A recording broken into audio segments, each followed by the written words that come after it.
Hey guys, and welcome to Horse Crossbreeding 101.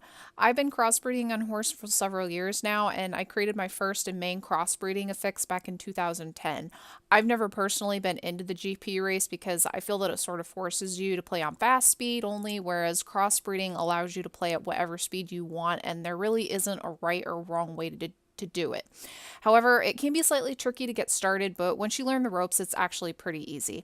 Now, this is just going to be an intro to crossbreeding in order to cover what I think are a few important aspects. So, we'll look at getting desired skill sets, breed determination, and we're going to start with crossbreeding goals. Now, in terms of will a crossbreed always be out a purebred or vice versa, the answer to that is that skills and bonuses are what determines the winner. You don't get a bonus simply for being a purebred or a crossbred. However, you can design a crossbred so it's better than its purebred counterparts, which can give you an advantage in breed-only competitions and sometimes open comps as well, depending on how you design the skill set. Periwinkle is an example of a horse in which you can take what is normally that purebred's worst skill or one of its worst skills, cross it with some other breeds in order to make that worst skill its best or one of its best. Periwinkle is actually a Gypsy Vanner dominant crossbreed. I say Gypsy Vanner dominant because she is listed as a Gypsy Vanner under her characteristics tab. She counts as a Gypsy Vanner for my trophies, and I can enter her into Gypsy Vanner only competitions. But if we look at her genetics tab, we see that she actually has 3 other breeds that are crossed with the Gypsy Vanner. My goal for her was that I wanted to take the Gypsy Vanner's worst skill, which is the speed genetic, and make it one of her best skills. And it turned out that the way that I bred her made it so that speed turned out to be her best genetic. I didn't intend for that on purpose, it just happened to be her best, so yay for that. But if we look at the best horses ranking for Gypsy Vanner, specifically genetics, purebred, Gypsy Vanner, scroll down to speed, we see that Gypsy Vanners right now in international are only at 889 speed genetics, though Periwinkle is something like 2 months out of date. So when I actually bred her, Gypsy Vanners were not quite this high in their speed genetics. But I wanted to make her speed genetic one of her best skills because speed is one of the supporting skills needed for 3 different classical competitions, and those are trot, gallop, and show jumping. So by making speed one of her best skills, I knew that she would actually have the top speed skills for Gypsy Vanners on international. And at the time that I bred her, she was #1 in Gypsy Vanner speed skills because after I trained her up and everything, she ended up with 2372.28 speed skills. So she did have the highest speed skills at the time, and that ensures that at least by entering in with other Gypsy Vanners, she has one skill that's better than all the other horses entering. It doesn't mean that she's guaranteed to win, but it definitely gives her a boost because I know, hey, I know that at least that one skill is better than everybody else. So taking a purebred's worst skill, crossing it with some other horses to make that worst skill one of its best is probably one of my favorite crossbreeding goals to do. Another crossbreeding goal you can do is to combine breeds that have the same or similar skill sets in order to create like a monster comp horse or one that's really good at rosette level competitions.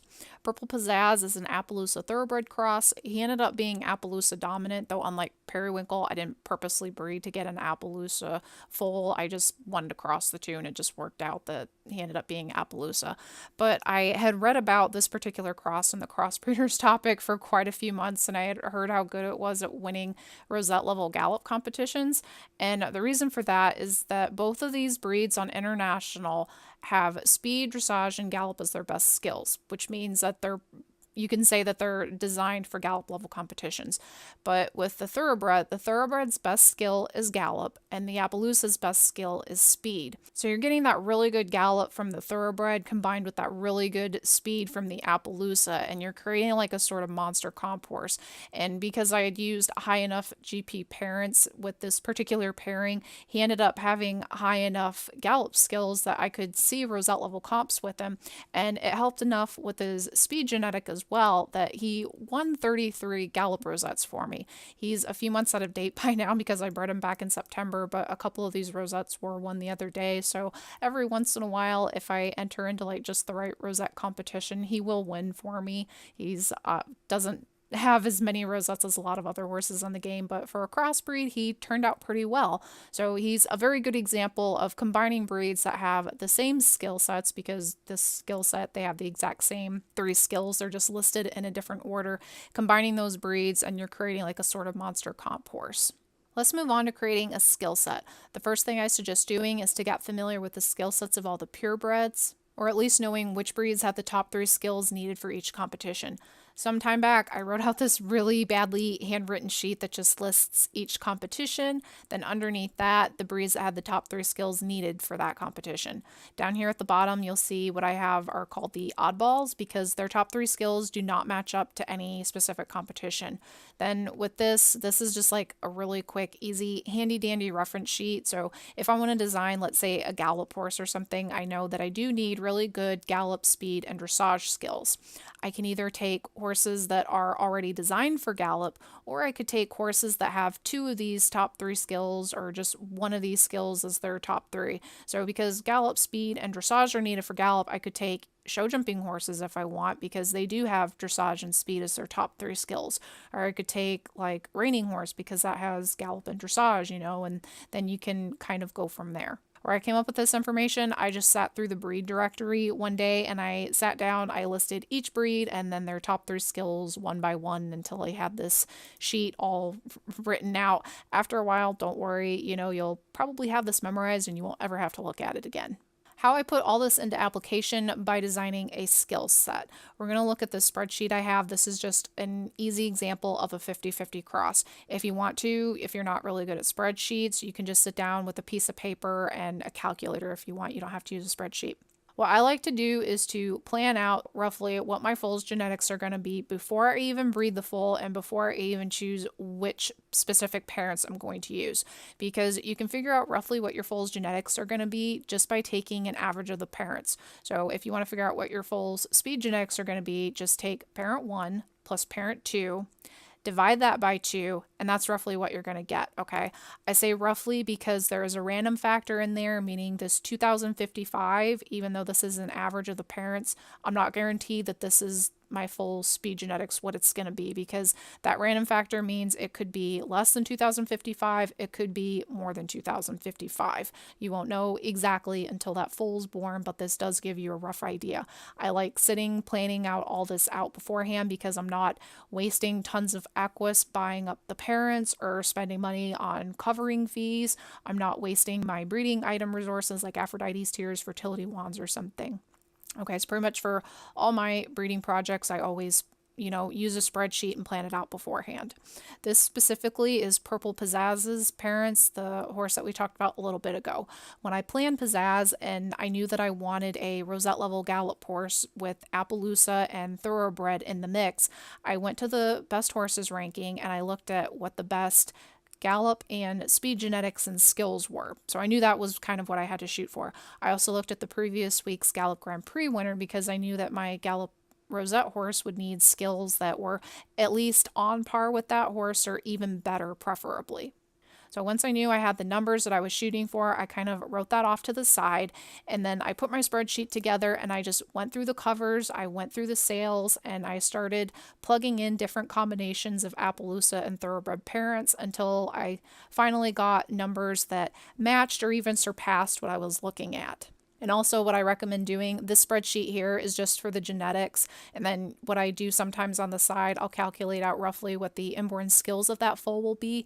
I will add that to the potential genetic potential. And then I'll add on foal games and lessons as well if I plan on doing that. That way then I know what the foal's potential final skills will be. So this is all what I mean by designing a skill set. I'll just plan it all out in a spreadsheet. I'll kind of write down on the side if there's a specific speed genetic I'm looking for, skill or whatever, write that off on the side. And then I'll combine different types of parents until I get what I'm looking for. This is just a really simple example. It can get even more complicated if you're using multiple breeds. Like when I was planning out Periwinkle, I needed to use several different breeds in order to get the skill set that I was looking for. Finally, we have breed determination, which is often the trickiest part of the process. Sometimes I really don't care what breed my foal will be listed as, like with Pizzazz, I was more concerned with genetics. Other times, like with Periwinkle, I knew I wanted to target Gypsy Vanner competitions, so I needed to have a foal that was listed as Gypsy Vanner. I have this list here of the main breed determination rules that I've put together. It's just from like lots of experimenting and everything. And except in the case of like a glitch, which we did have a glitch going on a couple months ago that has since been fixed, I have not ever had a foal not follow one of these breed rules. But if you have had a foal that's followed like a different rule or something, please let me know, because I like keeping up with this and knowing like what's going on with the breed rules. Since this is more of an introductory general overview video, I'm going to try not to go into a huge amount of detail with this or pull up lots of examples, but please feel free to message me with any questions or if you'd like clarification on something, because I think breed determination is probably the hardest part, and it's so in depth that you could do like a whole 10-minute video about the breed determination rules alone. Now, the first rule we have is the most common one, which is both parents are 100% purebred, in which case the foal will take the sire's breed. So this is like Purple Pizzazz example exactly. If the sire is 100% Appaloosa, the dam is 100% thoroughbred, the foal will take the sire's breed, which is Appaloosa. In the next example, if both parents are 50-50 crosses of different breeds, the foal will take the sire's second listed breed. Now, when I say listed breed, what I mean is that, like, if we look at Jamie Fraser here, we'll go down to his genetics tab. You'll see these breeds right here. The first listed breed is Appaloosa, Lusitano is the second listed breed, Banner's third listed, Paso is fourth listed, and it is possible for your horse to display up to 5 breeds only, okay? Only the 5 highest percentages will appear in the genetics, but that's what I mean by breed listing, just the exact order that it appears here on their genetics tab. So in that case, it would take the sire's second listed breed. So if the sire is 50% Lusitano, 50% Appaloosa, the dam will also be 50-50 of any two other breeds. It cannot be 50% Appaloosa or Lusitano. This one is 50% Paso, 50% Gypsy Vanner. The foal took the sire's second listed breed, which is Appaloosa. The next rule, this follows the same rule above pretty much. The foal will also be the sire's second listed breed in cases where both parents are 25% crosses of different breeds. Okay, so like the sire is 25% Sel, 25% Connemara, 25% Shetland, 25% Irish Hunter. The dam is also 25% four-way of 4 completely different breeds than the sire. The foal was Connemara, which is the sire's second listed breed. Now for this next example, if both parents are 50-50 crosses of the same breeds, the foal should be the dam's last listed breed. This is where it gets a bit trickier, because you're probably not really sure, well, how do you know if all, the breeds are in both the sire and the dam? How do you know that it's the dam's last listed breed? Well, this was just lots of experimenting. What I did, I kept the dam the same. The dam was always a 50% Tennessee Walker, 50% Newfoundland in that order, and I would use a sire that was 50% Newfoundland, 50% Tennessee Walker. I'd take note of what breed the foal would be. It was a Newfoundland. I'd switch it up. I'd use a sire that was 50% Tennessee Walker, 50% Newfoundland. The foal was still Newfoundland. It was a little bit easier to tell in this next example because more breeds are involved, but if both parents are 25% crosses, even 4-way again, then the foal will also be the dam's last listed breed. In this example, actually, this is a pairing that I did with Jamie Fraser. He's 25% Appaloosa, 25% Lusitano, 25% Gypsy Vanner, 25% Paso. The dam is the same breeds, they're just listed in a different order, so the same breeds, same percentages. Appaloosa is listed last on the dam. The foal was also an Appaloosa. What I did, I kept the dam the exact same. I used different sires that had the same breed, same percentages. They were just in a different order. So maybe the next time that I bred this mare, I used a sire that had the Appaloosa listed like third or second or something, and the foal would still turn out an Appaloosa. And then you have the case in like, well, I'm just going to call them like odd percentages parents. Like let's say you have a horse that's the foal turned out to be 75% breed A, 25% breed B, 25% breed C. It's just whichever breed has the highest percentage. So you add up the total percentage of each breed that occurs between the parents and divide by 2, because the foal gets half from each parent. Obviously, there are lots of other breed percentages and stuff that you can see going on. They can get really simple, they can get really super complicated.